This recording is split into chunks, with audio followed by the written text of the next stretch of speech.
Anong ganap sa mundo ng showbiz?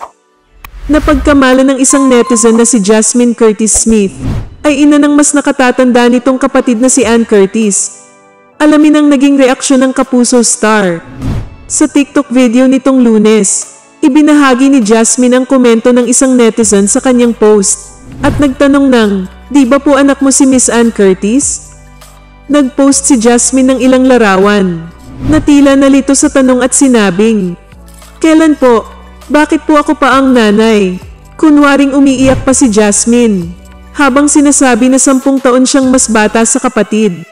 Nagkaroon na ng mahigit 1.5 million views ang video at libo-libo na ang komento ng fans sa nakatitawang tugon ni Jasmine. 10 years akong mas bata sa kanya. Anong masasabi mo sa balitang ito?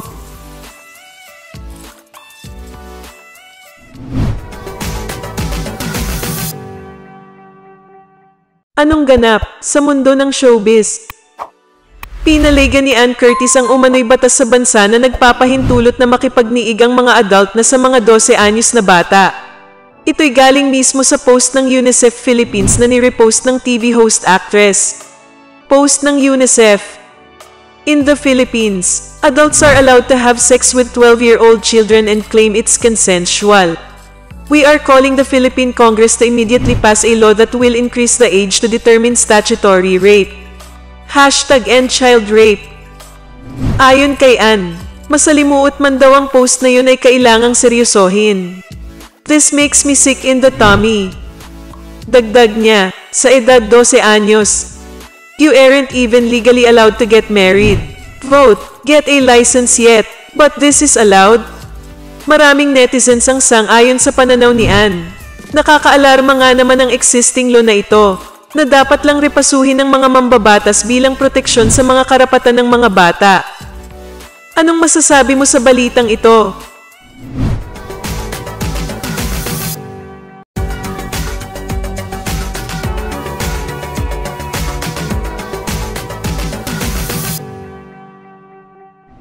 Anong ganap sa mundo ng showbiz? Nag-shoutout si Pasig City Mayor Vico Soto sa mga aktres na sina Ann Curtis at Angel Locsin dahil sa pag-aambag ng 1 milyong piso sa paglaban ng lungsod sa COVID-19. Ito po sina Ate Angel Locsin at si Miss Ann Curtis. Nag-donate po sila ng 1 milyong piso. Dadagdag po natin yan sa vaccination fund natin. Saad ni Soto sa kanyang Facebook Live ngayong Lunes. Dinonate nila ito walang fanfare, walang media, ni hindi nga kami nagkita. Iniwan lang nila yung tseke. Dagdag niya, sa pamamagitan ng isang celebrity auction, nakakolekta na sina Ann at Angel ng 6 na milyong piso na dinonate nila sa Philippine Red Cross at 5 pang local government unit kabilang na ang Pasig. Ano sa palagay nyo? Saludo kami sa kabutihang loob nyo, Angel at Ann.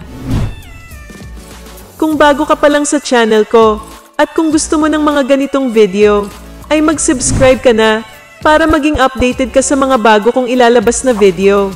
At kung meron kang gustong i-promote, PM is the key.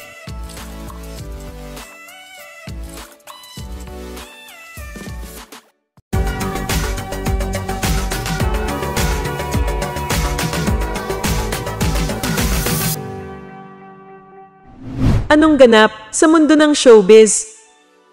Hindi na nakaya pang pigilan ni Ann Curtis ang pinapangarap niyang makabalik uli sa Boracay.